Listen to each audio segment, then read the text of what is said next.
For over 40 days, thousands of people have poured out in the streets calling for change. For over 40 days, a small number of people have hijacked those calls for social justice and used the cover of peaceful protests to burn and loot our city. It's enough. Over 500,000 people call this city home. All of Portland deserves safety, security, and nonviolent platform to speak their minds. I have no confidence that City Council will stand up for all of Portland. I have no confidence that the city will stop the rioting and the looting and protect the safety and livelihoods of Portlanders.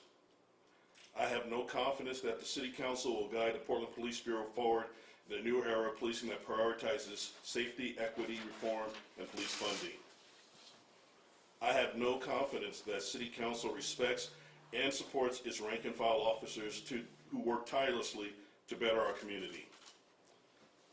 I have no confidence that City Council wants to be part of a solution that closes the divide between police and our communities.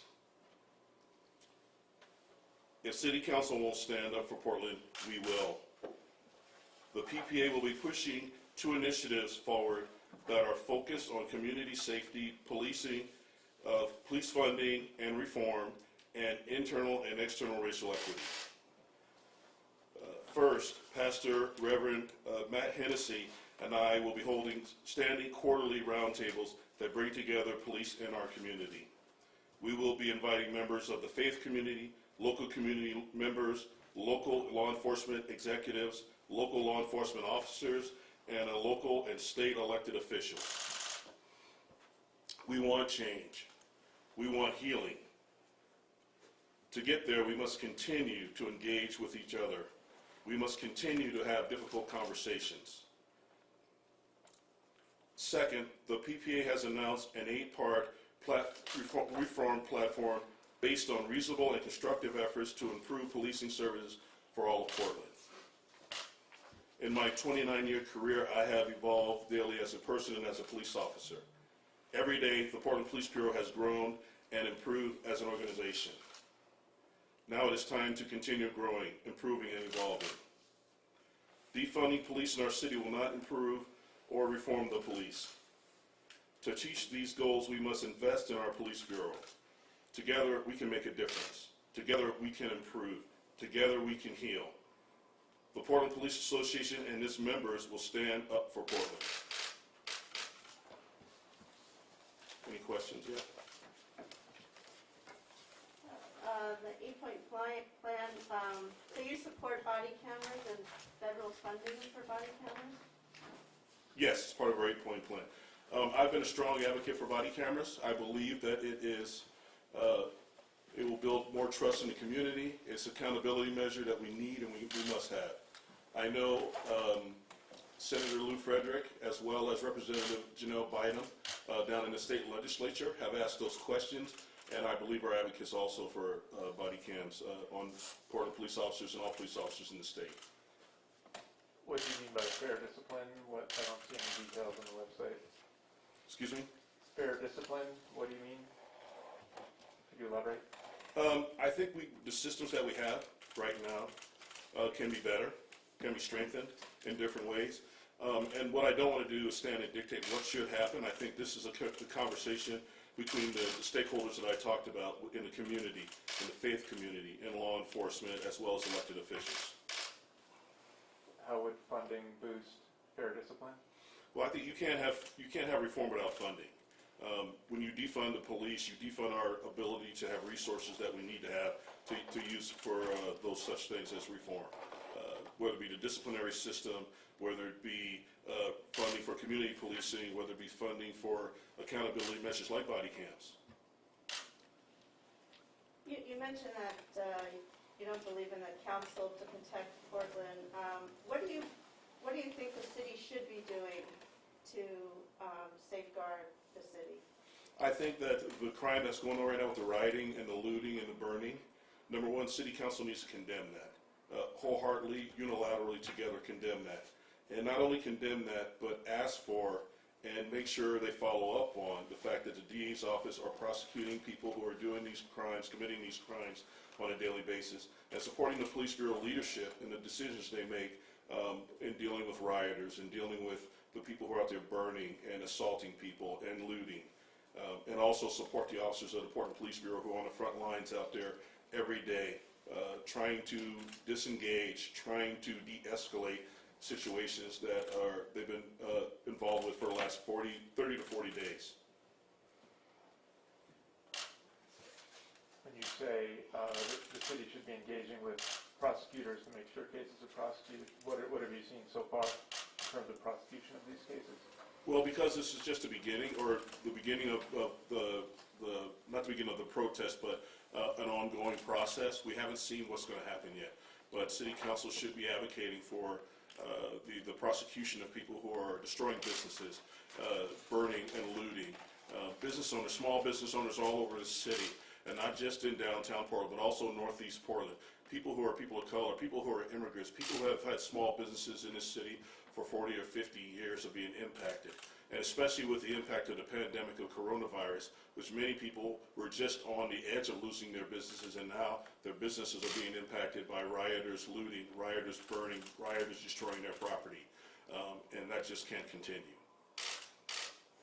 Do you intend to take anything to the ballot to get funding? I'm not sure where you're going to get money out of This is something that City Council can do. This is what I mean, part of City Council standing up for Portlanders. This is part of what City Council can do. They have what they call an October bump, where they look at budget again and they can add to the budget. They can add money to the budget to be able to pay for some of these reforms, to finance some of these reforms that we're talking about. We're talking about body cameras. We're talking about other accountability measures that can be implemented in a short period of time. Can you talk about vacancies in the police bureau and upcoming retirements and how that's going to impact the bureau? Well, obviously that's going to have a huge impact because in August we have a number of people that are going to retire. Right now, although they're looking at about 40 to 50 retirements in the month of August. We also have January will be another month that there will be several retirees, including myself. And so we're looking at maybe in the next 6 months close to 100 retirees.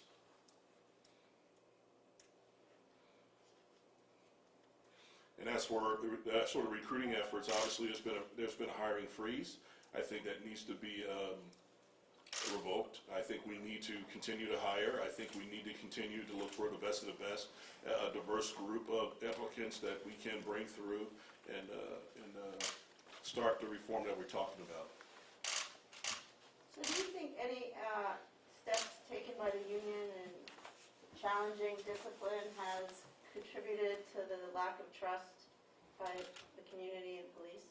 I think there's a false narrative out there that the police union is the evil empire, that we're able to go out and get bad cops their jobs back, and that's just the opposite. We don't want bad cops here. Good cops don't want bad cops. No cop wants a bad cop here. It tarnishes all of the work that we do. It tarnishes all of the trust that we've built, the relationships that we've built in communities, and especially communities of color. So we don't want that here. And as I've stated previously, during my tenure, there's been more than a dozen officers, different ranks, I shouldn't just say officers, but a dozen of our members that have come in, and we've told them that they violated policies that no longer allow them to be Portland police officers. Those are things that we don't publicize, and the reason we don't publicize it, they've already been impacted because they've lost their jobs. Their families have been impacted because they lost their jobs. So it's not for us to publish. It's not for us to rub salt in an already open wound. So there's an effort underway to have discipline of officers assembled in a national database so agencies can look at that before hiring a particular applicant. Do you support that? I'm an advocate of that. We don't want bad cops being able to run to different agencies in the country, in the state, or anywhere else to be able to be police officers. If they were fired and terminated one place for obviously good reason, we don't want them to be able to go someplace else and work. Just like you wouldn't want a bad doctor or a bad lawyer to be able to go someplace and practice just because they can escape the fact that prior bad discipline they had is not out there where people can see it. And that should be public? I think it should be at least available to other agencies so they can look at it. Obviously, the background investigations are not public, so I won't weigh in on that. I'll just weigh in on the fact that other police agencies should have that at their access so they can see their disciplinary history and make a judgment on that when they do background investigations on police officers. Do you feel that the Bureau's handling of the protests and confrontations downtown has been appropriate? I think it's been appropriate. I think our hands are somewhat tied based by the political dynamics of the city of Portland, and they have been for years. This is not something new. I think the protests have become more and more violent, and I don't mean the protesters. Many people out there are peaceful protesters. There's a handful, compared to how many people are out there, there's a handful of people who are always going to be out there to cause destruction, cause mayhem, cause chaos. And that's what's happening now on a nightly basis. This is unprecedented. That's something we have never seen, and there's a lot of places in the country that don't have the level of destruction, the level of chaos, the level of rioting that we've had in the city of Portland. When you say the Bureau's hands have been tied, what do you mean? What would they be doing if their hands were not tied? I think our commissioners are making statements and making decisions based on knee-jerk reactions and not experience. I've said this in the last couple of days, and I'll say it again.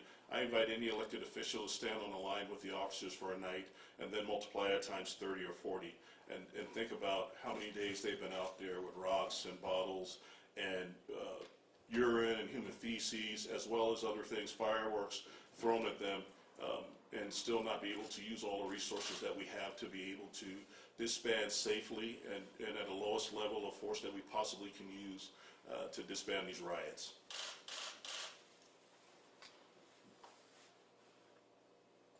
So on the first night, or the first weekend, or the end of May, there were no court restrictions on police regarding use of tear gas or other less lethal, yet, there were people running throughout downtown and smashing windows of businesses and stealing merchandise. Why wouldn't the police be able to move in and try to stop that? And I can only speculate. I was not in the command post those nights that those were happening. But I can tell you that it has to do with the political dynamics, as I said earlier, of our city, that they know that there are certain constraints that they have based on what is the expectation of City Hall. Also, our staffing issues, which are our staffing levels, have been catastrophic. I've talked about those for years. We're outnumbered, and we have to decide how we respond to the numbers and the numbers of people that were out, especially those first few nights where there were thousands of people out, and thousands of people were caught in the melee of the handful. Again, I said handful in conjunction with how many people were out there that were rioting. You have to think of the safety of the peaceful protesters and how you would address everybody else in the crowd that are just caught in the middle of the fray. When you say the political dynamics, are you saying City Hall is calling the shots? No, not at all. But I'm saying there's an expectation from City Hall that weighs heavily on the command staff of the Police Bureau. And I say we've had 4 chiefs in less than 4 years of our mayor's tenure. I think that bodes obviously well to the fact that we don't have a chief yet that has a familiarity with sitting in the chief's office and being able to make decisions comfortably without the concern of what City Hall will say or think. And we've seen the knee-jerk reactions through City Hall. I will have to say that Mayor Wheeler has started to speak up about the violence and condemn it, but it's been sporadic and spotty, and it needs to be a consistent message not only from Mayor Wheeler but from the whole City Council. The question I've heard a lot is why is tear gas being used on large groups of people in response to the actions of a few? Why aren't your members going in to arrest those individuals? And I think there's several prongs to that. I think the first prong is prior to any tear gas being used, prior to any force being used, prior to any even moving people being used, there's several warnings given out over several minutes. So it gives plenty of time for the peaceful protesters to be able to leave the area, to be able to disband, to be able to go where it's safe. I have seen some of the protests, not everyone, but I've seen some of them where that has happened. The information is out, the peaceful protesters disband and leave as soon as possible, and you just have, for the most part, you just have the people who want to riot, the people who want to burn things, the people who want to loot, the people who want to throw things at the police officers, as well as hurting peaceful protesters. What hasn't been publicized and what hasn't been talked about a lot is the injury to peaceful protesters who have been out there, who have been hit with rocks and bottles and biohazards such as human urine and feces, as well as police officers. we're incurring injuries every night. We have officers getting hurt every night. We have some officers that right now are out for days in a row because they've been injured. They've been hit by objects that have hurt them. They're hitting the helmet with bricks and frozen water in bottles. They've been hit by all types of objects for nights and nights and nights in a row. And so nobody talks about those injuries at all. Have you been compiling a list of those? We have not been compiling a list of those because of a lot of that is HIPAA information. So we don't compile that information, and we would have to get it from the police bureau, and obviously it's protected information. There was a reference in court documents that there have been complaints about officers' working conditions. Have you filed those? Well, the working conditions, obviously, we're talking about hours and hours, anywhere from 12 to 20 hours of working. The first probably 20 days or so without a day off. All days off were canceled, all hands on deck. And we're not just talking about people that were just assigned to the protest. We're talking about people that are taking calls for service too, officers that are out there still taking calls for service. Our response times have been woefully slow, understandably, and we're now relegated to several only priority type calls. So it is put a hamper on everything we do in the whole city. Portlanders are not as safe as they should be. They're not getting the service they should get, and it's all because our staffing issues, but not only our staffing issues, the support from City Council has not come to be able to allow us to act as swiftly and appropriately as we need to some of these riots, to be able to disband them earlier before they become almost out of control. So have you filed formal complaints, or in what regard are Well, you? this first step for us is the vote of no confidence to City Council. That's our first step. There will be other things that will be in the works, and it will be coming in the next few days.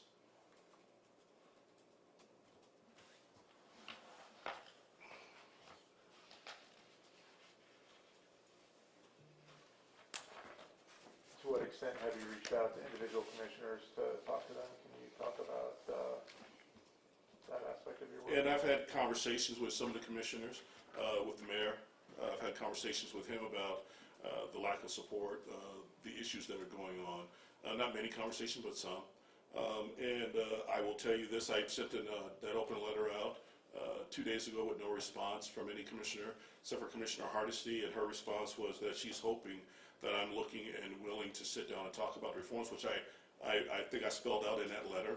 I spelled out in other letters prior to that and other releases prior to that, that we are willing to sit down, we are willing to talk about reform, we are willing to work with not only the community, not only communities of color, but all communities, the faith community, elected officials. We're now having people step up like Ron Herndon, who condemned the violence, and even said in an email that he put out that the police officers that were in the front line showed more restraint than he could ever show. Retired Senator Ava Gordley, who put a letter out, and I think the Oregonian had that letter in there, where she also talked about elected officials need to stand up and condemn the violence. Just an editorial that was in Oregonian from Representative Jeff Barker that talked about the title of his elected leaders need to take action to stop the rioting. This is not confined to the Portland Police Association. This is not confined to Senator Ava Gordley or Representative Jeff Barker. This is about Portlanders being safe, being able to not only to conduct their businesses in the downtown area, in the northeast area, but Portlanders be able to come downtown and enjoy downtown, to protest peacefully and exercise their First Amendment rights without fear of people in the crowd that will cause destruction, that will cause riots. This is about a social message that's being drowned out by the violence out there, by the destruction out there, by the burning out there. This message is being drowned out, and it's a message that's important. This is a message about social justice and racial equity that we need to have those conversations about, a message that can transcend the history of this country like it's never been transcended before. And this message is being drowned out, and at least in the city of Portland, I can't speak for every city in the United States, but at least in the city of Portland, drowned out by the negative attitudes and the criminal activity that's going on out there. Part of that social justice, racial equity message is a call for outside independent oversight of an overview of police shootings. Would you support that?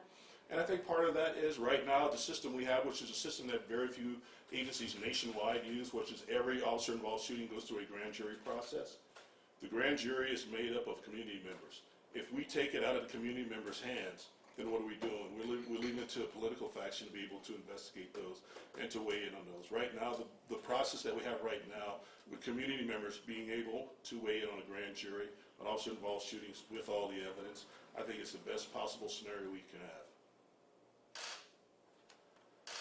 There have been a lot of allegations and accusations of excessive force, unnecessary force by your members. Do you feel that any of those are legitimate, and do you think that your officers are acting as well as they could be?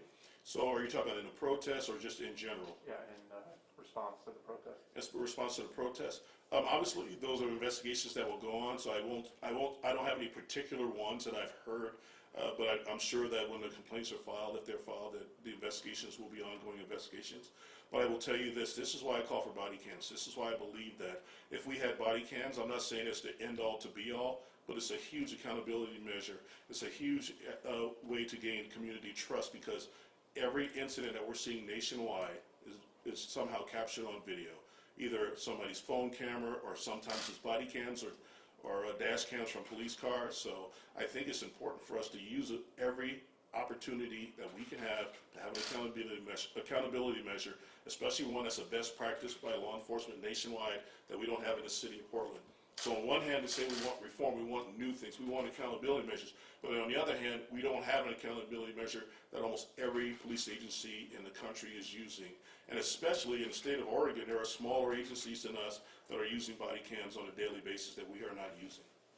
And that's been talked about for years here, but and then the funding was taken out this year. I mean, I haven't heard the union speak out that intensely in support of it over the past few years. And I have. I've spoken out to city council, I've spoken out to the mayor, I've talked to legislative bodies about body cams and the importance of body cams. But again, it's obviously the city council thinks that they have other projects that they want to work on, other funds they want to use those projects for, and I think it's very important. They talk about accountability measures, to use one that is one of the best practices nationwide to use for everyone in law enforcement. How has these last 40 plus days, how has it affected the your members involved in crowd control? How has it affected their sense of connection to the community versus alienation? Our members are out there on the front lines every day because their support, the First Amendment right of community members to speak, to ask for reform, to talk about social justice, to talk about racial inequities. So they're out there to make sure that people are able to do that safely and effectively, and they support that. We support that. Whether we agree or disagree with somebody's message, we still support it. We support the fact that they have that right to have that message. What we don't support is what we're seeing from the rioters. What we don't support is what we're seeing: businesses being destroyed, people being injured. What we don't support is the fact that people are getting away with criminal activity. When you go up to a police precinct full of people in there, police officers and civilians, and you put dumpsters up against the doors and set fires, that's a Class A felony. That's an arson 1. When you go to the Justice Center and you try to set it on fire with several hundred inmates as well as several dozen corrections officers in the building, and you try to set it on fire, that's a Class A felony, arson 1.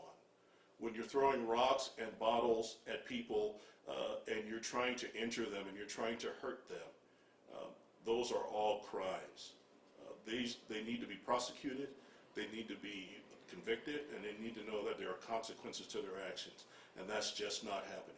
And the first step to that is the condemnation by our city council of the rioting, of the looting, of the destruction, of the crimes that are being committed.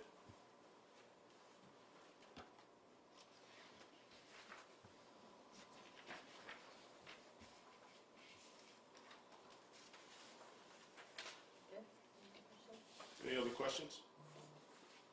Okay, thank you very much. I appreciate it.